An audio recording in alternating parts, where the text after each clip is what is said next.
ইউক্রেনের বিদ্যুৎ অবকাঠামো লক্ষ্য করে শুক্রবার একদিনেই প্রায় ১০০ মিসাইল ও ২০০ ড্রোন হামলা চালিয়েছে রুশ বাহিনী। ভয়াবহ এই হামলায় ব্যাপক ক্ষয়ক্ষতির শিকার হয়েছে ইউক্রেনের একটি তাপবিদ্যুৎ কেন্দ্র।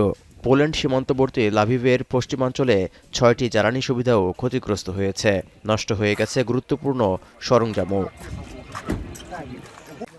পশ্চিমাদের দেয়া দূরপাল্লার ক্ষেপণাস্ত্র দিয়ে রুশ ভূখণ্ড লক্ষ্য করে কিয়েভের চালানো হামলার প্রতিশোধ হিসেবে এই হামলা চালানো হয়েছে বলে দাবি মস্কোর।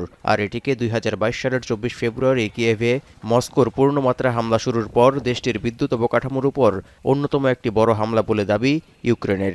এর জবাবে শনিবার রাতে রুশ ভূখণ্ডে বেশ কয়েকটি ড্রোন হামলা চালিয়েছে কিয়েভও। ওরিউল অঞ্চলে জ্বালানি সংরক্ষণ অবকাঠামোর সুবিধা লক্ষ্য করে চালানো হয় এই হামলা। তবে ১০২৪ দিনের যুদ্ধে ইউক্রেনের স্থল অভিযানও জোরালো করেছে রুশ বাহিনী। ৩৩ মাসের যুদ্ধে দোনেস্ক এবং দিনিপুর পেট্রাভোক্স অঞ্চল লাগোয়া পোক্রোভস্ক শহরকে আক্রমণের প্রধান লক্ষ্যবস্তু করে তুলেছে মস্কো। এতে তীব্র শীতের মধ্যে বিদ্যুৎ, পানি ও গ্যাসের অভাবে অসহায় হয়ে পড়েছেন শহরের বাসিন্দারা। তাই কৌশলগতভাবে গুরুত্বপূর্ণ এই শহর ছাড়তে বাধ্য হচ্ছেন অনেকেই। Ни света, ни отопления, ни газа, ничего нет, ни воды.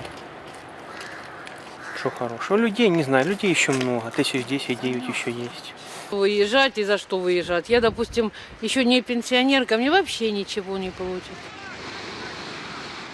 মূলত ডোনাল্ড ট্রাম্প মার্কিন প্রেসিডেন্ট হিসেবে ক্ষমতায় আসার পর ইউক্রেনের জন্য সহায়তার পরিমাণ কমাবেন এমন গুঞ্জনে শীতের এই সময়ে কিয়েভকে দুর্বল করে তুলতে হামলার মাত্রা বাড়িয়েছে মস্কো।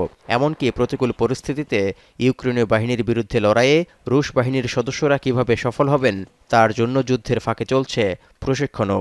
এর মধ্য দিয়ে বিজয়ী হওয়ার ব্যাপারে আত্মবিশ্বাসী হয়ে উঠেছে রুশ সেনারা। Против наших России восстали и идут против нашей воли. Уровень подготовки хороший, доводим до отличного.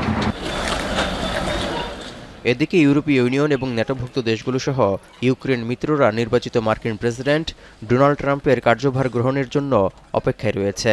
কারণ ইতোমধ্যেই ইউক্রেনে কিভাবে যুদ্ধ শেষ করা যায় তা নিয়ে ইউরোপীয় নেতাদের সঙ্গে আলোচনা হয়েছে ট্রাম্পের।